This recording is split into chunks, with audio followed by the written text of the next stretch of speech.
어디 가시는 거예요? 저 지금 치과 가는 길이에요. 치과에는 무슨 일로 가세요? 오늘 그 정기검진 있는 날이라서 검진하러 갔는데 같이 가보실래요?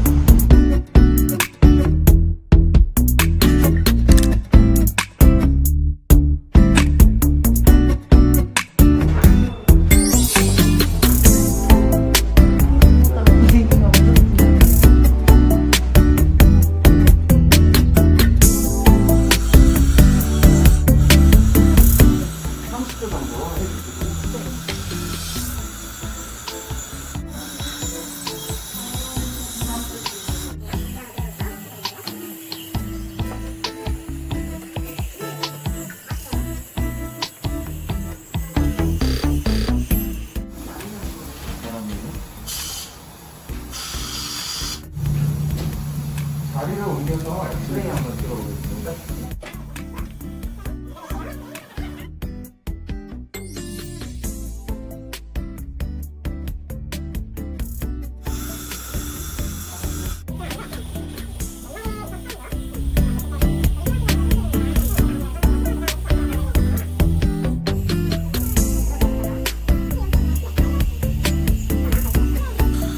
저 같은 경우에는 당장 영향을 주진 않을 거예요.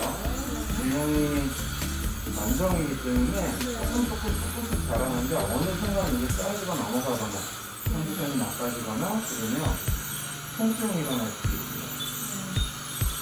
아니면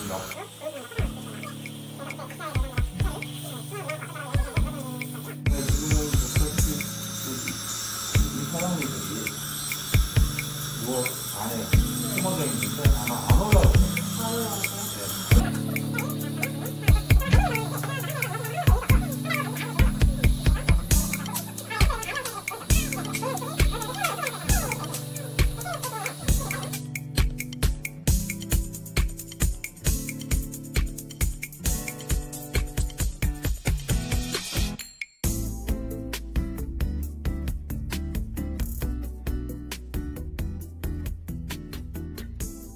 이쪽에서 보면 지금 여기 빨긋빨긋한 거 있고 여기는 괜찮죠? 네. 빨긋빨긋한 자리들은 염증이 있었다. 염증이요?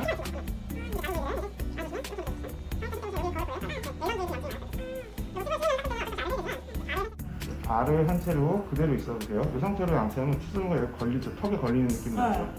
그래서 뭐가 안 들어가요. 이렇게 닦는다라는 걸 어디서 알게 되냐면 맨 뒤 어금니 있는 데만 이렇게 덜 걷게. 이쪽이 안 닦였다는 뜻이에요. 그래서 닦을 때, 자, 보세요. 안 들어가죠. 살짝 다물어 보세요. 네, 너무 다물어. 이 정도. 있을 만큼까지 살짝 담은 상태에서 여기를 닦아줘. 양쪽 다 마찬가지. 무슨 얘기인지 알겠죠? 네. 그것만 신경 써주면 기본적으로 칫솔질은 다.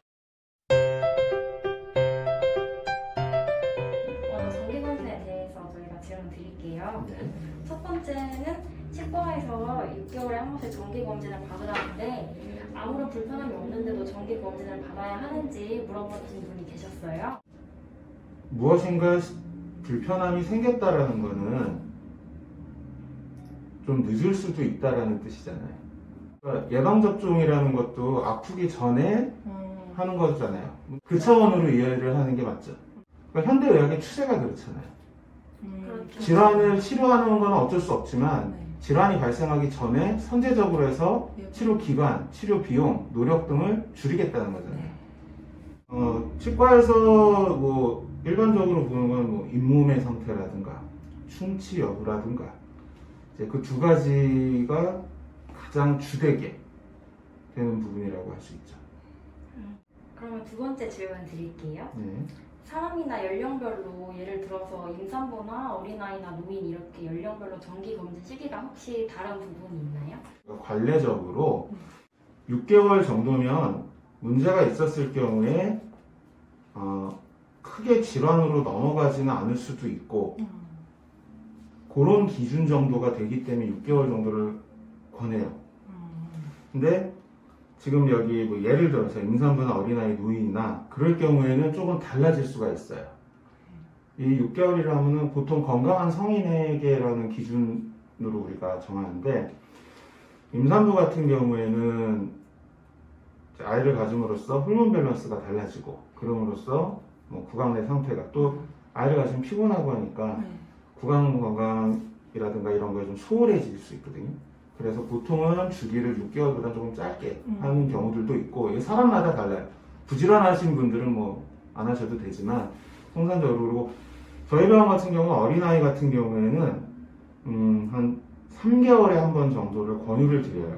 이유는 만약에 초기 충치, 우리가 엑스레이라든가 구강검진에서 발견할 수 없는 충치들이 성인일 경우 6개월 정도 지나면 이게 육안으로 보일 정도가 돼도 치료하는데 크게 지장이 없고 굉장히 보존적으로 할 수가 있기 때문에 보통 6개월 정도를 하는데 어린아이는 치아 구조가 성인하고 다르다 보니까 3개월이면은 성인보다도 더 빨리 충치가 진행이 되는 경우들도 많이 있어요.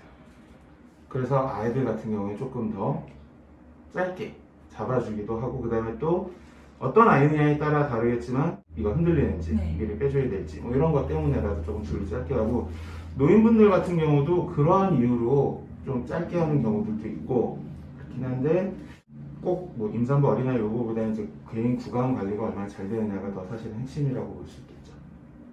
그러면 정기검진 비용은 보통 얼마가 나오나요?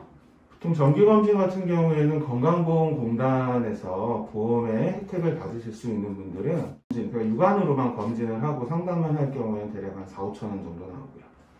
엑스레이를 찍는 상황이 발생을 할 경우에는 대략 뭐 한 10,000원 안팎. 그러면 다음 질문 드릴게요. 임산부가 출산 후에 잇몸의 통증을 개선하기 위해서 혹시 치과 검진으로 예방할 수 있는 부분이 따로 있을까요? 산부일 경우에는 치과에 오셔가지고 사실 스케일링을 받고 합당한 치료를 받으시는 게 좋아요. 임신부일 경우에는 처치를 할 수 있는 것들이 굉장히 제한적이긴 해요. 물론 임신 2기 같은 경우에 스케일링을 할 수 있으니까 괜찮지만 뭐 1기라든가 아니면 이제 출산 시기가 다가온 3기 정도 되면 가급적이면 안 권하거든요.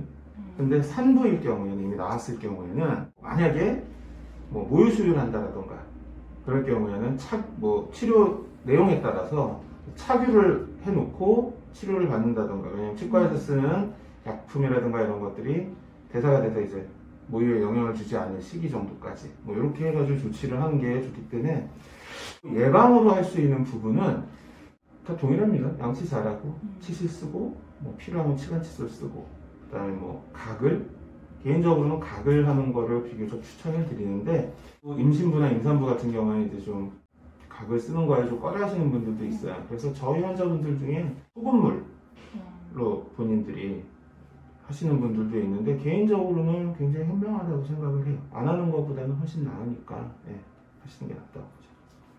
그럼 임신 중에 치과 정기검진을 할 때 엑스레이를 찍어도 괜찮은 건지 여쭤보는 분도 있더라고요.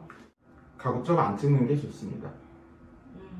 임신 1기 중 그것도 이제 이게 좀 정확하지가 않긴 한데 8주 전인가까지는 세포분열기이기 때문에 엑스레이가 영향을 주지는 않는다고 해서 찍어도 무방하다고는 하는데 솔직히 찝찝하잖아요.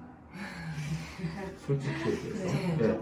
그리고 요즘 엑스레이들은 옛날하고 다르게 대부분 다 디지털화가 되어 있어서 선량 자체가 굉장히 적어요. 그래서 적은 선량으로 프로그램상에서 이거를 증폭을 하고 하는 거기 때문에 실제로 엑스레이 피폭량 자체는 문제가 되지는 않지만 환자 보호 차원이라든가 뭐 여러 가지를 봤었을 때 딱히 권유드리지는 않는 편이죠. 하지만 정말 꼭 필요한 아까 얘기 드린 대로 뭐 그래도 엄마가 너무 아프다 그러면은 치료를 받아야 되면 엑스레이를 찍어야 될 수 있잖아요. 그럴 경우에 이제 보호대를 철저하게 하고 한다던가 하면 문제는 없지만 심정적으로 안 권유드려요. 스케일링의 중요한 이유에 대해서 간단하게 설명해 주신다면 매일 샤워하죠. 그리고 가끔 목욕탕 가서 때도 밀죠. 양치는 샤워라고 보면 되고 스케일링은 때를 미는